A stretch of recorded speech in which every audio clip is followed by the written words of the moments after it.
Hi, today we're going to delve into the answer to the question how to get a better mindset for sports. We're going to look at what the beliefs are that are essential for really any performance that you do, whether it's athletically, performing arts, or even professionally, like doing a professional presentation. We're going to look at those essential key beliefs that make up a mindset of a champion.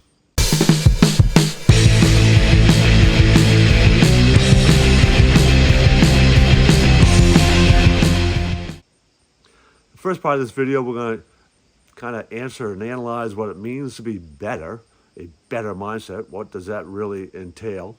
Then we're going to look at the three different aspects that are required to perform any behavior. Then we're going to look at how mindset will impact physiology and motivation. Then we're going to look at how your mindset is connected to the strategies that you operate to perform the behavior. And of course, we're going to look at a real life example of somebody who exhibited a great mindset in athletics. So let's get started.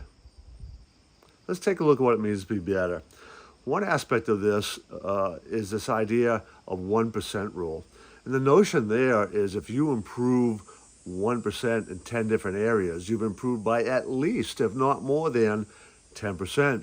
Because oftentimes when you do 1% better in multiple areas, the growth is not linear, it's exponential. So you improve 1% in one area and another area, that actually magnifies itself to be a lot more than just that 10%.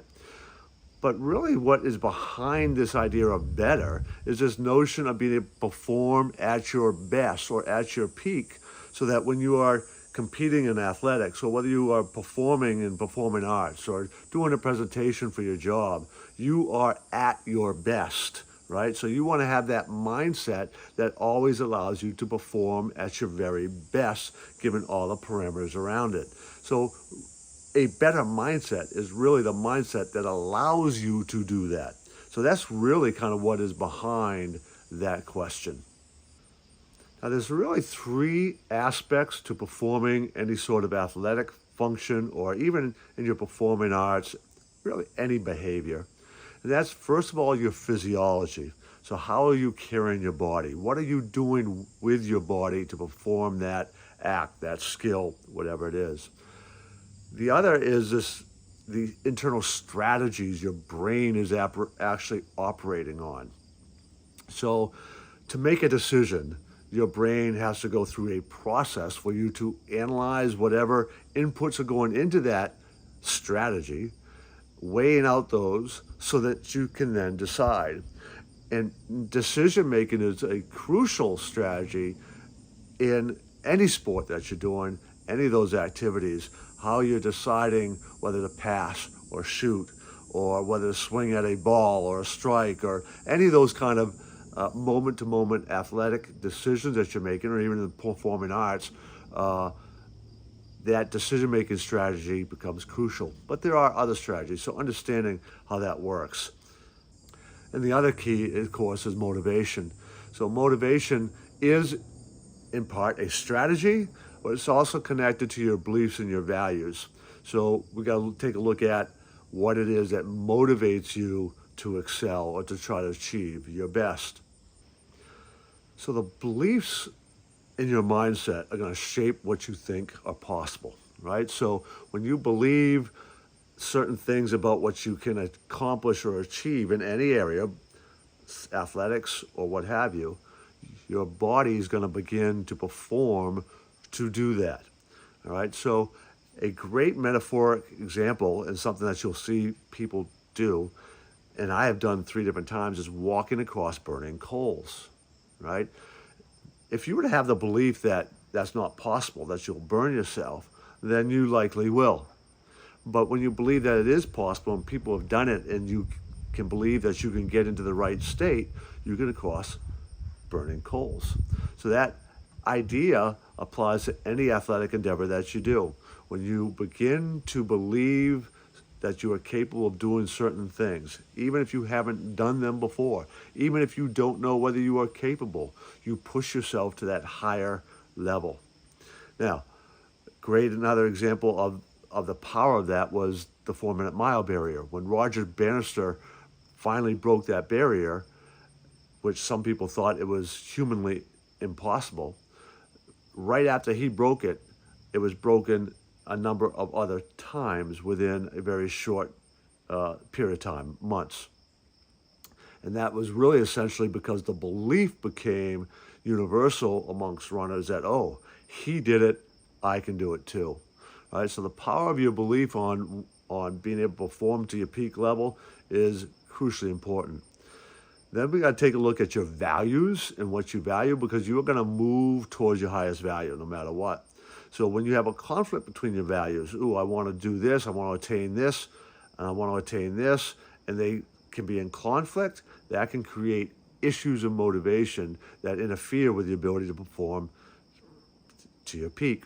So we got to take a look at what those values are and figure out how to handle any sort of conflicts and move up the values that you want to have to support your goals so that they are your higher values. And there's some psychological processes that you can do to do just that. So this whole idea behind mindset too and your beliefs influence your strategies, right? So I'm going to use some baseball examples here, because if you believed that your mind just can't make decisions really quick so that you can't hit a 98-mile-an-hour fastball, this decision-making strategy is going to be influenced for doing that. Or if you believe that it's important to be aggressive at the plate and be a free swinger, it's going to impact your strategy for deciding whether you're going to swing at a pitch or not. You see a lot of young players who've been told that you never want to strike out looking. All right? That's a bad thing. So that's a belief.